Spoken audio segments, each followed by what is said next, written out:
হাসির মতো সাদা হোক বা রহস্যের মতো আলো আঁধারি, বিরহের মতো নীল হোক বা প্রেমের মতো রংধনু, পুরনো ও নতুন প্রজন্মের কিছু গল্পকে গতির চাকায় ভাসিয়ে রওনা দিয়েছি আমরা গল্পের হাইওয়েতে। আপনারা কোথায়? তাড়াতাড়ি বেরিয়ে পড়ুন, একসাথে দেখা করে গল্পের বাড়ি যাব। গল্পের বাড়িতে আজ আপনাদের জন্য অপেক্ষা করছে শিবরাম চক্রবর্তীর লেখা ছাড়পোকার মার। ছাড়পোকা আমি মারি না, মারতে পারি না। মারতে মারতে হাত ব্যথা হয়ে যায়, কিন্তু মেরে শেষ করা যায় না। তাছাড়া মারলে এমন গন্ধ ছাড়ে, বিচ্ছি। শহীদ হয়ে ওরা কীর্তির এমন সৌরভ ছড়ায় যাতে আমরা উভয় পক্ষই ঘায়েল। প্রাণ দিয়ে ওরা আমাদের নাক মোলে দিয়ে যায়, যা নাকি কান মোলার চেয়েও খারাপ। ঠিক এই কারণেই আমি ছাড়পোকা মারি না। আমার হচ্ছে ছাড়পোকাদের নিয়ে সহাবস্থান, ঠিক যেন আত্মীয় স্বজন। বিছানায় আমার হাজার হাজার ছাড়পোকা, লাখ লাখও হতে পারে, এমনকি কোটি কোটি হলেও আমি একটু অবাক হব না। আমিও তাদের মারি না, তারাও আমায় কামড়ায় না। আমার বিছানা হলো অহিংসা নীতি গান্ধীবাদের উজ্জ্বল আবাদ। আমি করেছি কি, বিছানায় একটা কম্বল পেতেছি, যার ঝুল চৌকির অর্ধেক পায়ে অবধি গড়িয়েছে। আর ওরা তো থাকে চৌকির ফাঁকে ফোঁকড়ে। আমার গায়ে এসে পড়তে হলে কম্বলের এবড়ো খেবড়ো পথ ভেঙে আসতে হবে। সাথে পশমের জঙ্গল তো আছেই। কিন্তু এই উপশম ছাড়াও আমি আর একটা কৌশল করেছি। চৌকির চারদিকে কম্বলের ঝুল বরাবর ফিনাইলের এক পোঁচ লাগিয়ে দিয়েছি। রোজ রাতেই শোবার আগে নিপুণ তুলির দক্ষতায় তা একবার লাগাই। তাই কম্বলের তলাটা কেমন চটচটে হয়ে গেছে। সে যাক, তাতে আমার বিন্দু মাত্র যায় আসে না। আর আমার ধারণা, ফিনাইলের গন্ধ মানুষের গায়ের চেয়েও চোরানো। সেই গন্ধে আমি গায়েব। আমার গন্ধ পাওয়া তো দূর, আমি যে চৌকিতে আছি সেটাই তারা টের পায় না। তাদের মধ্যে যারা ভাস্কো ডা গামা কিংবা কলম্বাস গোছের, তারা হয়তো চৌকির তলা থেকে বেরোয় আমাকে আবিষ্কারের উদ্দেশ্যে, কিন্তু ফিনাইলের বেড়া অবধি এসে নির্ঘাত থেকে যায়। তাদের নাকে লাগে, তারপর পায়েও লেগে যায়। ফিনাইলের কাদায় তাদের পা এঁটে বসে যায়। শেষে নিশ্চয়ই চটচটে কম্বলের সঙ্গে তাদের চটাচটি হয়ে যায়। বিশ্ব সংসারের উপর বীতশ্রদ্ধ তিতিবিরক্ত হয়ে তারা ওইখানেই জবরজং হয়ে পড়ে থাকে। বছরের পর বছর আমার রক্ত না খেয়ে তারা কিভাবে যে বেঁচে আছে, তাই আমার কাছে একটা গভীর বিস্ময়। কি জানি এর পেছনে রহস্যটা কি? মনে হয় যেন এরা উপসী ছাড়পোকা হয়ে গেছে। তা থাক, সুখে থাক, বেঁচে থাক। তাদের আমি ভালোবাসি। তারা একবার আমাকে যা বাঁচিয়েছিল।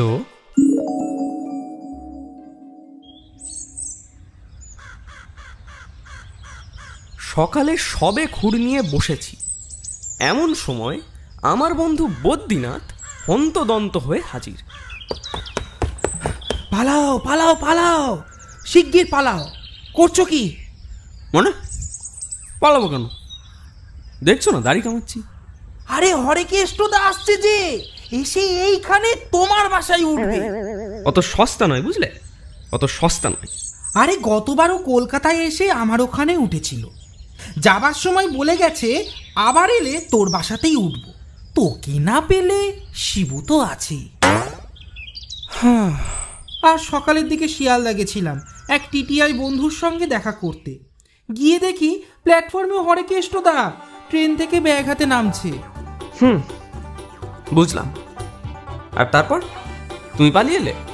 আবার কি, নইলে বাসায় আমাকে পেলে আমি শেষ। আরে ধুর, তুমি নিশ্চিন্ত থাকো, আমার এখানেও কেন উঠতে যাবে? এখানে দেখছো তো শুধু একটা ছোট্ট চৌকি, এর মধ্যে আমার সঙ্গে গুঁতোগুঁতি কেন করতে যাবে? ওর কাঁড়ি কাঁড়ি টাকা, 200 বিঘে ধানের জমি, 10টা আম বাগান, চাইলেই কলকাতার যে কোনো নাম করা হোটেলে উঠতে পারে।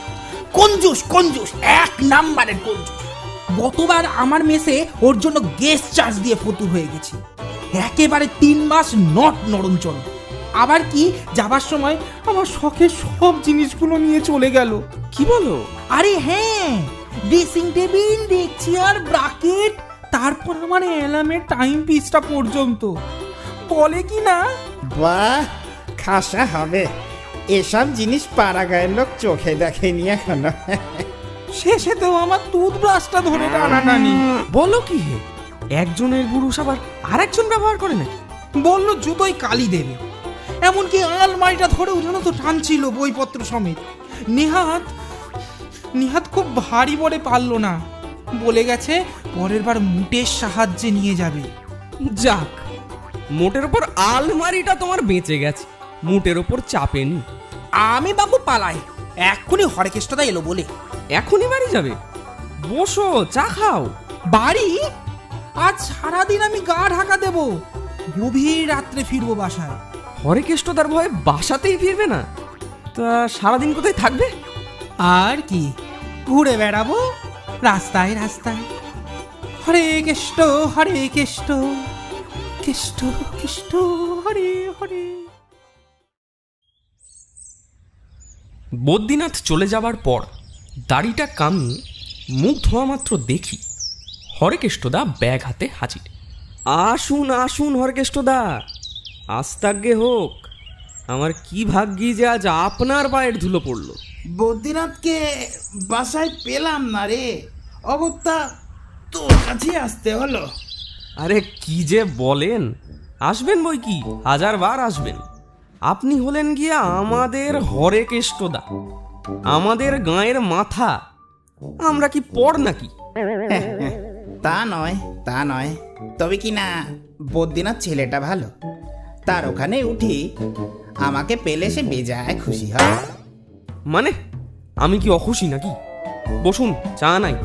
আর সঙ্গে কি খাবেন বলুন? জিলিপি, সিঙ্গাড়া, কচুরি? আরে আন আন, যা ইচ্ছে আন। চাটা খেয়ে চান করে 2টো ভাত খেয়ে একটু বেরোবো। কলকাতায় এসে এবার ভাবছি তোর এখানেই থাকবো। বদ্রীনাথকে পেলাম না যখন। তা থাকুন না যতদিন খুশি।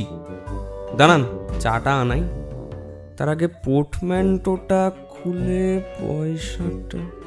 ওমা, এ কি বাক্সের চাবি কোথায় গেল? খুঁজে পাচ্ছি না তো। এই চাবি কই? এ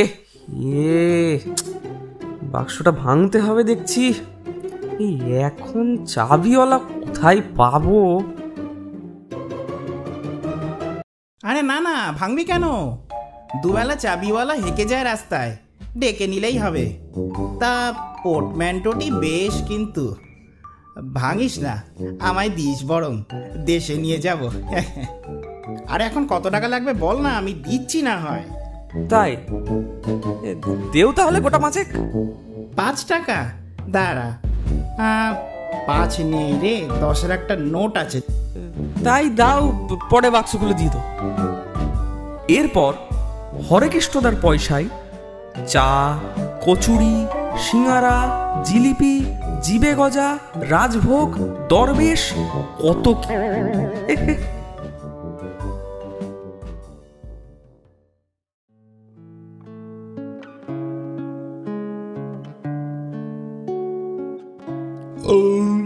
খুব খেলাম, এবার যাই একটু বদ্রীনাথের ওইখানে যাই। ও আমাকে একটা আলমারি দেবে বলেছিল। আলমারিটা আবার রবি ঠাকুরের বই ঠাসা, মুটের মাথায় করে নিয়ে আসি গে।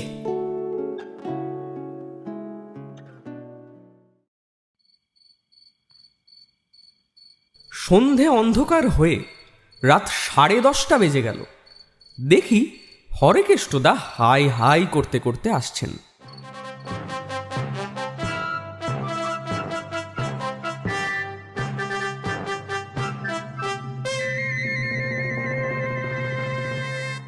কি কাণ্ড দেখ, বদ্রীনাথটা সারাদিন কোনো খবর নেই।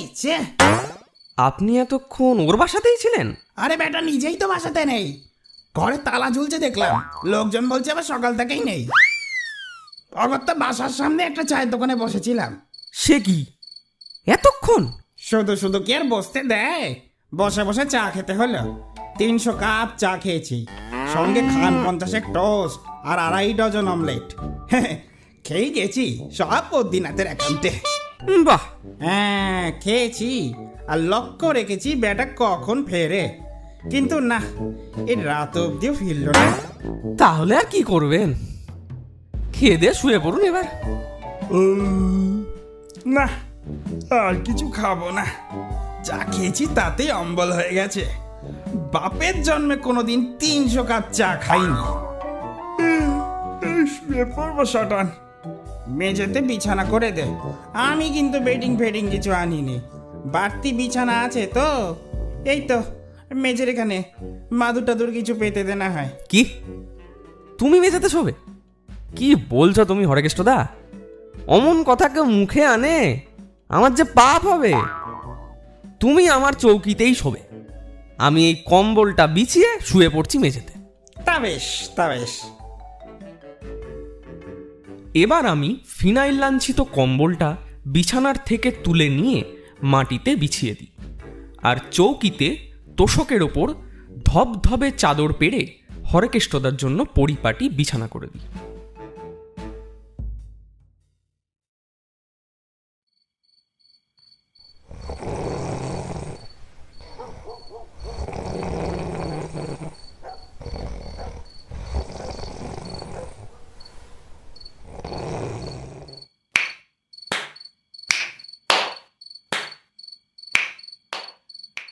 কি ব্যাপার? কিসের আওয়াজ? হরেকৃষ্ণদাও নাক ডাকা বন্ধ করে দিয়েছে।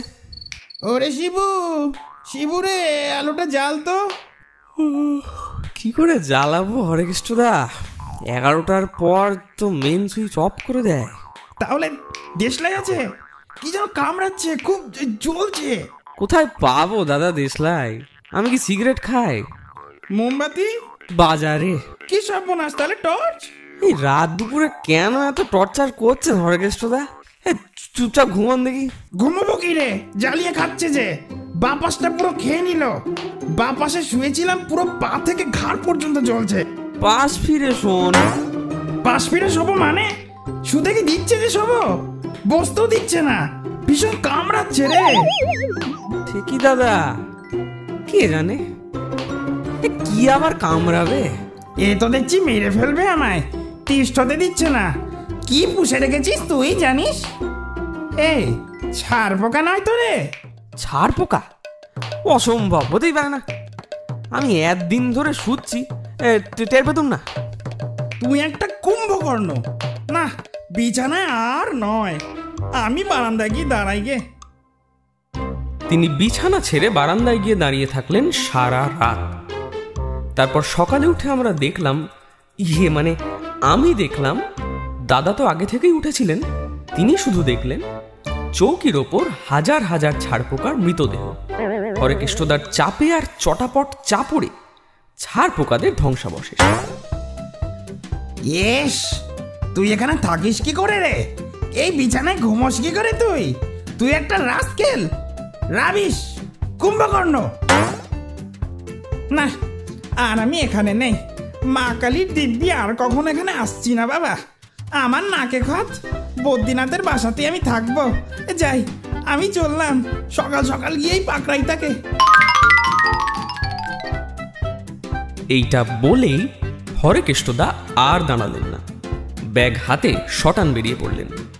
এমনকি তার ধার দেওয়া 10 টাকা উদ্ধারের কথাও বেমালুম ভুলে গেলেন।